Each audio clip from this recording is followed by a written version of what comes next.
नमस्कार, मैं हूं सुनील बॉबी। आप इस समय देख रहे हैं मगध संवाद। आइए जानते हैं आज की ताजा व बड़ी खबर।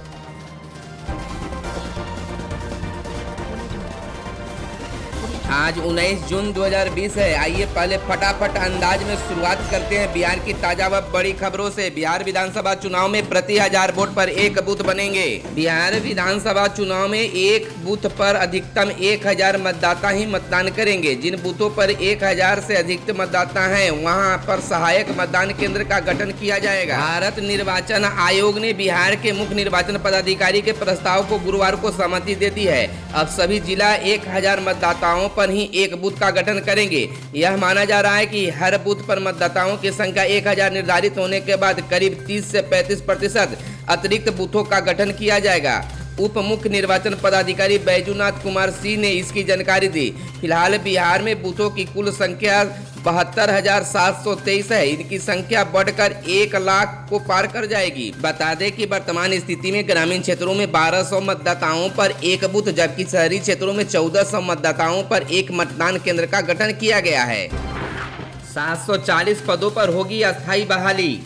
साइबर क्राइम को रोकने और सोशल मीडिया पर निगरानी रखने के लिए राज्य के सभी जिलों में गठित cyber crime and social media unit के लिए अस्थायी बहाली होने जा रही है। आर्थिक अपराध इकाई ने 740 पदों के लिए प्रस्ताव तैयार कर लिया है। जल्द ही विज्ञापन जारी होगा। वर्तमान में काम कर रही CCAMU में संविदा अथवा पुलिस की विभिन्न इकाई और जिला बल से प्रतिनियुक्त की गई है।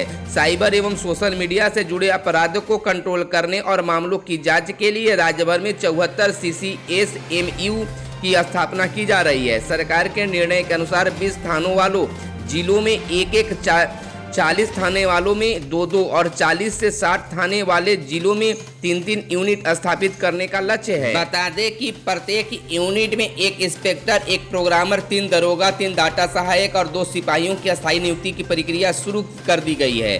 सरकार ने 15 मई 18 जून को हुई कैबिनेट की बैठक में 74 पुलिस निरीक्षक, 74 प्रोग्रामर, 222 SI, 222 सिपाही, डाटा सहायक एवं 148 सिपाही समेत कुल 740 पदों के लिए सृजन की मंजूरी दी थी। बिहार में जल्द बटेगा नए राशन कार्ड। राज्य में नए बने 20.91 लाख नए राशन कार्ड की जल्द खाद्य उपभोक्ता विभाग बंटवाएगा। राज्य सरकार कोरोना संक्रमण की वर्तमान स्थिति को लेकर लगातार आवश्यक कार्रवाई कर रही है। स्वास्थ्य सुविधाओं का विस्तार, मेडिकल उपकरणों की उपलब्धता, अस्पतालों में बेड की बढ़ोतरी, गरीब व्यक्तियों को तुरंत राहत पहुंचाने के अलावा अधिक से अधिक रोजगार सृजन जैसी महत्वपूर्ण बातों पर सरकार की तरफ से सभी आवश्यक कदम उठाए जा रहे हैं। गुरुवार को राज्य में सूचना सचिव अनुपम कुमार ने यह जानकारी दी। उन्होंने बताया कि शुक्रवार को 9 ट्रेनें बिहार आने को शेड्यूल है, जिनके माध्यम से 14,850 लोगों के आगमन की संभावना है। चुनाव आयोग के लिए बिहार खादी बोर्ड बनाएगा मास्क। बिहार खादी बोर्ड चुनाव आयोग के लिए मास्क बनाएगा। चुनाव आयोग के ये मास्क देश के सबसे बेहतर कुरियर के जरिए भेजे जाएंगे। बिहार खादी बोर्ड के इस दिशा में समुचित तैयारी कर ली है। बोर्ड के व्यवसायिक गतिविधियों के लिए 1 माह में ऐप निर्माण की हिदायत दी है। इससे पहले इसका इस्तेमाल बिहार के विधानसभा चुनाव में किया जा सकता है। गुरुवार को उद्योग मंत्री श्याम रजक ने बिहार खादी नाम की वेबसाइट और ई-कॉमर्स पोर्टल का औपचारिक लोकार्पण किया। उद्योग मंत्री श्याम रजक ने बताया कि कोविड-19 महामारी के मद्देनजर खादी मॉल की तरफ से ऑनलाइन स्टोर खोले जा रहे हैं। ई-कॉमर्स पोर्टल के जरिए खादी की व्यवसायिक गतिविधियों का संचालन किया जा सकेगा। बिहार में अब दरोगा से नीचे के अफसर नहीं करेंगे जांच। बिहार पुलिस की प्रमुख कड़ी सहायक अवर निरीक्षकों को शराबबंदी अभियान को लीड से मुक्त कर दिया गया है। मद निषेध से जुड़े कांड का अनुसंधान भी वापस ले लिया गया है। दरोगा के नीचे के स्तर के पदाधिकारी से तलाशी, छापेमारी, जब्ती, सूची आदि का काम कराने वाले पुलिस पदाधिकारियों पर कार्रवाई भी की जाएगी। इससे राज्य में भय के 7,925 से अधिक ASI से काम का बोझ कम होगा। वहीं दरोगा का काम बढ़ जाएगा। IG मद निषेध अमृत लाल ने सभी SP और SP और रेल SP को पत्र लिखकर हिदायत दी है। बिहार मद निषेध और उत्पाद अधिनियम 2016 की धारा 73E के अनुसार सहायक अवर निरीक्षक या इससे नीचे किसी पुलिस पदाधिकारी से अनुसंधान, तलाशी, जब्ती, सूची की कार्रवाई नहीं कराई जा सकती है। बिहार में कोरोना के 100 नए केस, 7,040 तक पहुंची संख्या। राज्य में कोरोना पॉजिटिव की संख्या 7,000 के पार पहुंच गई है। हालांकि राहत की बात यह है कि प्रतिदिन जांच का आंकड़ा बढ़ने के बावजूद नए केस की संख्या कम होती जा रही है। साथ ही रिकवरी का रेट भी लगातार बढ़ रहा है। बता दें कि गुरुवार को 100 नए कोरोना पॉजिटिवों के साथ कुल संक्रमितों की संख्या 7040 हो गई है। वहीं पिछले 24 घंटे में 185 कोरोना मरीज स्वस्थ हुए हैं। अब तक 4961 मरीज ठीक होकर घर लौट गए हैं। इधर 5 और कोरोना संक्रमितों की मौत हुई है, जिससे मौत का आंकड़ा बढ़कर 44 हो गया है। अब तक 1,39,584 सैंपलों की जांच की जा चुकी है। नए मरीजों में सर्वाधिक 22 दरभंगा में पाए गए हैं। इसके अलावा रोहतास में 19, पटना में 14, समस्तीपुर में 6, वैशाली में 5, सिवान में 4, जहानाबाद, अररिया, भागलपुर व गया में 3-3, बक्सर, नवादा, मधुबनी, कैमूर व किशनगंज में 2-2 और भागलपुर, सरसा, मुंगेर, मुजफ्फरपुर व अरवल में 1-1 नए कोरोना मरीज पाए गए। स्वास्थ्य विभाग के सचिव लोकेश कुमार सिंह ने बताया कि मृतक 5 संक्रमितों में 2 की मौत 6 जून को ही हो गई थी। इसमें सारण का मृतक महाराष्ट्र से और पश्चिम चंपारण का मृतक केरल से हाल ही में लौटा था, जबकि दरभंगा और नालंदा निवासी 2 संक्रमितों की मौत 17 जून को हो गई थी। गुरुवार को गया निवासी 63 वर्षीय संक्रमित व्यक्ति की मौत हो गई। प्रवासी श्रमिकों के लिए रोजगार योजना कल से शुरू। अपने गृह राज्य लौटे प्रवासी श्रमिकों के लिए केंद्र सरकार ने उन्हें उनके जिले में ही रोजगार देने की नई योजना तैयार कर ली है। प्रधानमंत्री नरेंद्र मोदी खुद 20 जून को गरीब कल्याण रोजगार अभियान की शुरुआत करेंगे। वित्त मंत्री निर्मला सीतारमण ने जानकारी देते हुए बताया कि इस योजना के तहत 6 राज्यों के 116 जिलों में वापस लौटे प्रवासी श्रमिकों को 125 दिनों का काम दिया जाएगा। बता दें कि पीएम नरेंद्र मोदी, मुख्यमंत्री नीतीश कुमार और उप मुख्यमंत्री सुशील कुमार मोदी की मौजूदगी में वीडियो कॉन्फ्रेंसिंग के जरिए इस अभियान का शुभारंभ करेंगे। यह अभियान बिहार के खगड़िया जिले के बेलदौर प्रखंड के तेलीहर गांव से शुरू किया जाएगा। इस योजना के डिजिटल शुभारंभ के मौके पर 5 अन्य राज्यों के मुख्यमंत्री और कुछ केंद्रीय मंत्री भी हिस्सा लेंगे।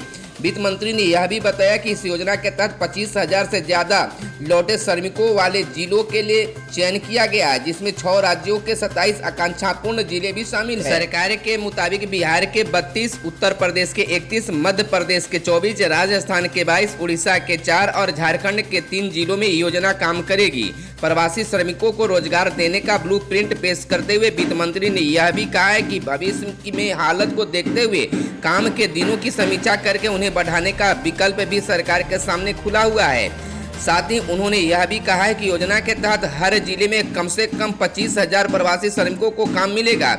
इस योजना का समन्वय 12 अलग अलग मंत्रालय करेंगे। 30 जून तक 5वीं और 8वीं की टीसी तैयार रखेंगे प्रधानाध्यापक।